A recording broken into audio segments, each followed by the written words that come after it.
এক গ্রামে গোপাল নামে এক চাষি থাকত। সে ছিল খুবই পরিশ্রমী। সারা দিন ধরে জমিতে কাজ করত, গরু ছাগল দেখাশোনা করত। কিন্তু একদিন গোপাল খুব অসুস্থ হয়ে তার ঘরের বিছানায় শুয়ে থাকল। গোপালের ছেলে কানাই এসে বলল, বাবা, তুমি কবে ভালো হবে? আমার কিছুই ভালো লাগে না। ভগবান জানে কবে আমি ভালো হব। বাবা, তুই চিন্তা করিস না, আমি খুব তাড়াতাড়ি ঠিক হয়ে যাব। বাবার তো শরীর খুবই খারাপ, এইভাবে আমাকে ঘরে বসে থাকলে হবে না। যাই, জমিতে গিয়ে জমিটা কুপিয়ে আসি। এটা বলে কানাই ঘর থেকে একটা কোদাল নিয়ে তাদের জমিতে চলে যায়।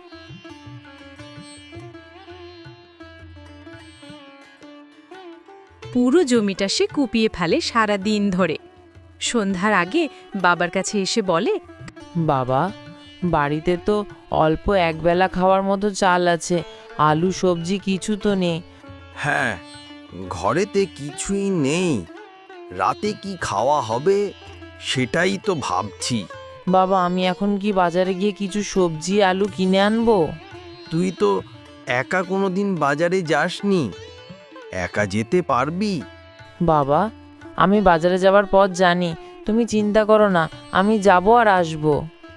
কানাই ব্যাগ নিয়ে সন্ধ্যার আগে বাজারে বেরিয়ে পড়ল। বাজার থেকে ফিরতে রাত হয়ে গেল। কানাইয়ের ভয় করতে লাগলো, আর এই জঙ্গলে রাস্তার ধারে একটা বড় শেওড়া গাছে কয়েকদিন ধরে এক শাকচুন্নি পেতনি বসে থাকে আর মনের আনন্দে গান গায়। আমি শাকচুন্নি ভূত, চুল উড়ে যায় হাওয়ায়, চোখ দুটো আমার লাল, আমায় দেখে পালায় সবাই, হায় রে কাল। দিনে আমি লুকাই, রাতে করি হাঁক, ডাল ভেঙে নামি হঠাৎ করি ঝাঁক। কি ব্যাপার, এই রাতে মানুষ মানুষ গন্ধ পাচ্ছি? হ্যাঁ, ওই তো একটা মানুষের ছেলে এদিকে আসছে, কি একটু ভয় দেখাই।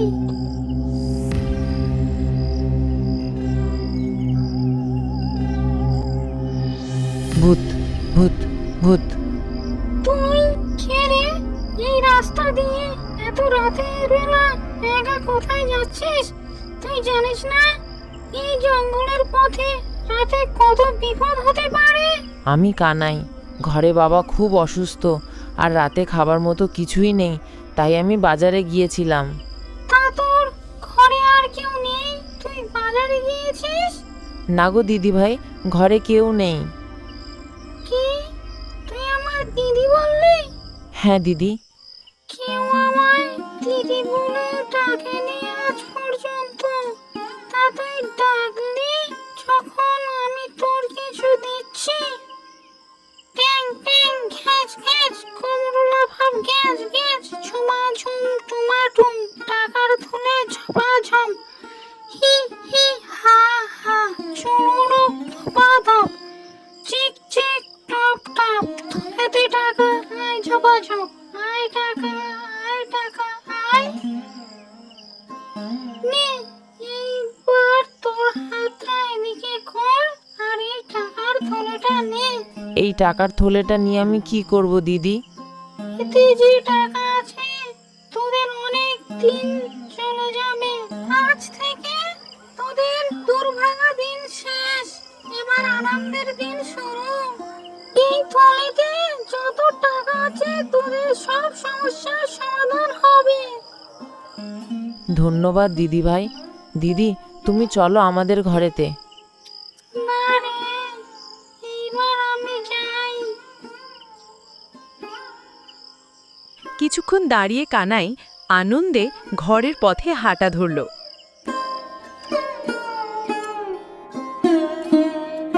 তানাইদের গ্রামের জমিদার ছিল খুবই অত্যাচারী। সে সব সময় গ্রামবাসীদের উপর নানা রকম অত্যাচার করত। তোর কি হয়েছে বল, তুই কেন এসেছিস? আগে হুজুর, জমিতে ভালো চাষ হয় নাই, ঘরে পয়সা করি কিছুই নাই, তাই দয়া করে খাজনা যদি মকুব করে দেন তাহলে খুব উপকার হয়। কি বললি? তোর এত বড় সাহস, খাজনা মুকুব করার কথাটা বলিস? দেখ দেখ তোর কি করি।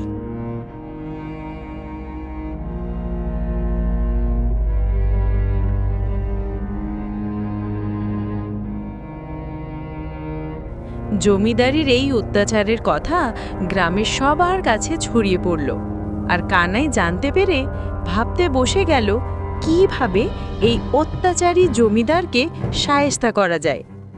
তখনই তার সাতচুন্নি দিদি হাজির হলো। কি রে, তুই বসে যা ভাবছিস আমি সব বুঝতে পেরেছি।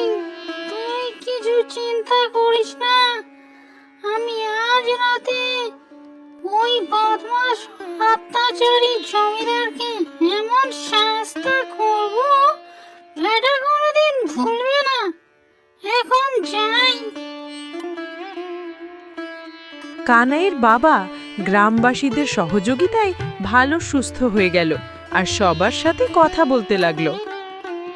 এদিকে জমিদার বাড়ির বাইরে চেয়ারে বসে ভাবছে কি করে গ্রামবাসীদের অত্যাচার করা যায়।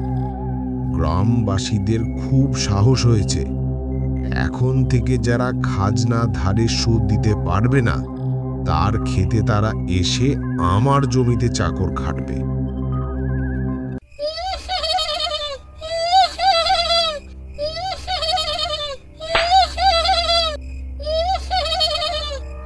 ওরে জমিদার, শুনেছি তুই নাকি বড় বাহাদুর। তোর এত সাহস, তুই গরিবের হাত কেড়ে খাস, মাঠের ফসল জোর করে লুটিস। আজ তোর হিসাব মেলাতে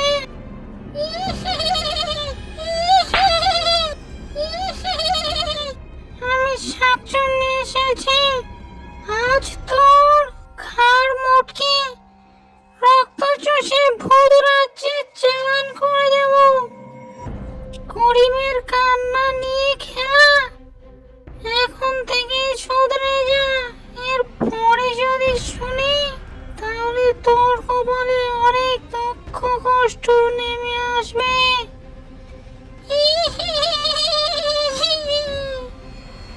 শাকচুন্নি চলে যাওয়ার পর জমিদার ভয়ে হাঁ হয়ে সারা রাত এক জায়গায় দাঁড়িয়ে রইল। এদিকে কানাই ঘরের বাইরে একা বসে তার শাকচুন্নি দিদির জন্য অপেক্ষা করতে লাগলো। কানাই, তুই আর চিন্তা করিস না। ওই জমিদারকে এমন ভয় দেখিয়েছি, সে আর কোনোদিন গ্রামবাসীর উপর অত্যাচার করবে না। এবার তোর গ্রামবাসীরা সুখে শান্তিতে থাকতে পারবে। এবার আমার যাওয়ার সময় হয়ে এসেছে। দিদি, তুমি এখানে থেকে যাও না। বাবাকে তোমার কথা সব বলবো, তুমি থেকে যাও, আমরা সবাই একসাথে থাকবো। না রে কানাই, আমি ভূত। আমার জায়গা গাছের ডালে, অন্ধকারে, ভাঙা ঘরবাড়ি, বন জঙ্গলে।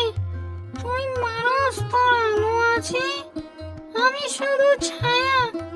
তুই হাসলে গ্রাম জেগে ওঠে, আমি হাসলে সবাই পালায়।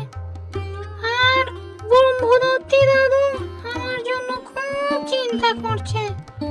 আমি একদিন ঘোরার জন্য দাদুর কাছে বলেছিলাম, তাই দাদু বলেছিল কিছুদিন ঘুরে আয়।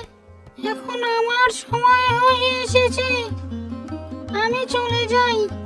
তুই ভালো থাকিস, সুখে থাকিস। বিদায় রে ভাই, ভাগ্যে যদি থাকে আবার দেখা হবে। কানাইয়ের শাকচুন্নি দিদি আকাশে ওঠে চাঁদের দিকে মিলিয়ে গেল, আর কানাই হাত নাড়তে নাড়তে কাঁদতে লাগলো।